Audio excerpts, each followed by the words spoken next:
कभी सोचा है, अगर जमीन ही एक दिन आपके पैरों के नीचे से हिलने लगे, बिना किसी वार्निंग के, ना कोई सिग्नल, ना कोई वक्त, सिर्फ एक तेज झटका जो सब कुछ बदल दे। 30 जूलाई 2075 को रसिया के फार ईस्ट रीजन में ऐसी ही एक तबाही आई। एक ऐसा भूकंप जो मॉडर्न हिस्ट्री में गिना जा रहा है as one of the strongest magnitude 8.8।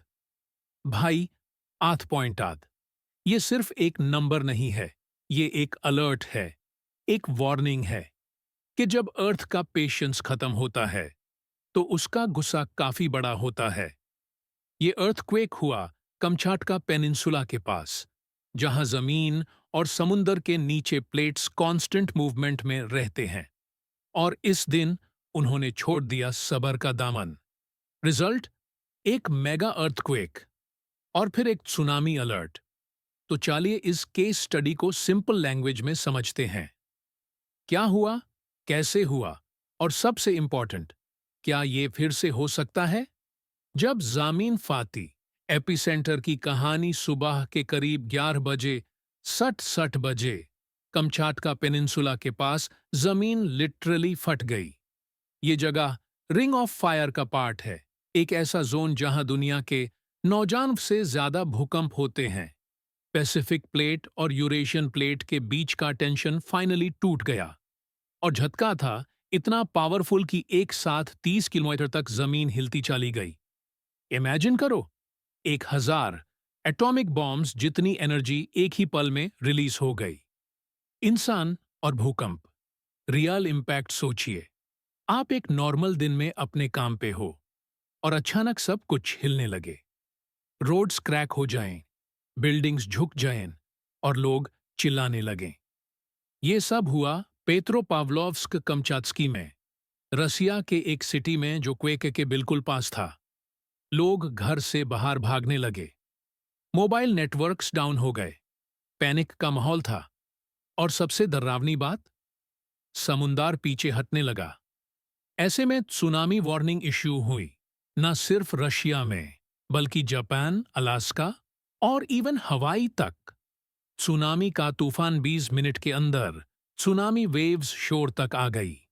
Luckily Russia के सुनामी वार्निंग सिस्टम्स ने काम किया और हजारों लोग सेफ जगह पहुंच गए।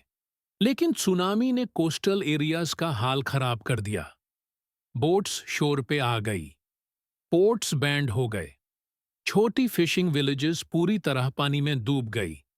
एक रिलीफ की बात यह थी कि पैसिफिक अक्रॉस वेव्स वीक पड़ गई, नहीं तो हवाई या जापान तक काफी नुकसान हो सकता था।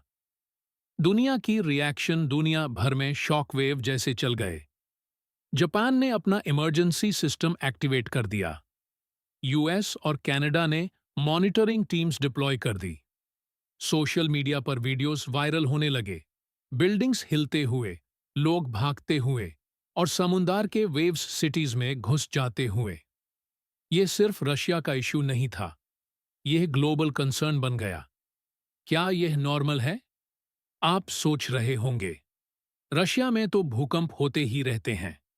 हाँ, होते हैं, लेकिन 8.8 मैग्नीट्यूड, ये बहुत ही रेयर और डेंजरस लेवल का भूकंप है। हर 0.1 पॉइंट से एनर्जी डबल हो जाती है और ये तो पूरे 8.8 तक गया था। और सबसे ज्यादा टेंशन वाली बात, आफ्टर शॉक्स अभी तक आ रहे हैं। ऑलरेडी 200 से ज्यादा आफ्टर शॉक्स हो चुके हैं, कुछ 6.25 मैग्नीट्यूड के भी। क्या ये फिर से हो सकता है? सच कहूं तो हाँ। रिंग ऑफ फायर में प्लेट्स कॉन्स्टेंटली मूव करती रहती हैं।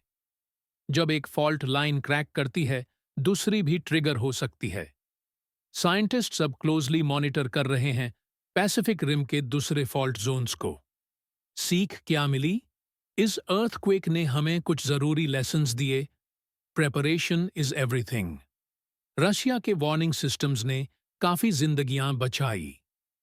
Nature is unpredictable. अर्थक्वेक कभी भी हो सकता है। हमारे पास वार्निंग का टाइम नहीं होता। ग्लोबल इम्पैक्ट, एक कंट्री का क्वेक पूरे वर्ल्ड को अलर्ट मोड में डाल सकता है। अंत में एक वेकअप कॉल। ये भूकंप सिर्फ एक डिजास्टर नहीं था, ये एक रिमाइंडर था कि हम नेचर के अगेंस्ट नहीं, नेचर के साथ जीते हैं। और जब जमीन हिलती है तो हर इंसान को उस पावर का एहसास हो जाता है। लेट्स होप रशिया रिकवर करे जल्दी से और बाकी दुनिया भी समझे कि अर्थक्वेक प्रिपेयर्डनेस सिर्फ एक ऑप्शन नहीं, एक जरूरत है। अगर आप अर्थक्वेक जोन में रहते हैं तो अपना इवैक्यूएशन प्लान रेडी रखो, क्योंकि अर्थ कब कॉल करेगी कोई नहीं जानता।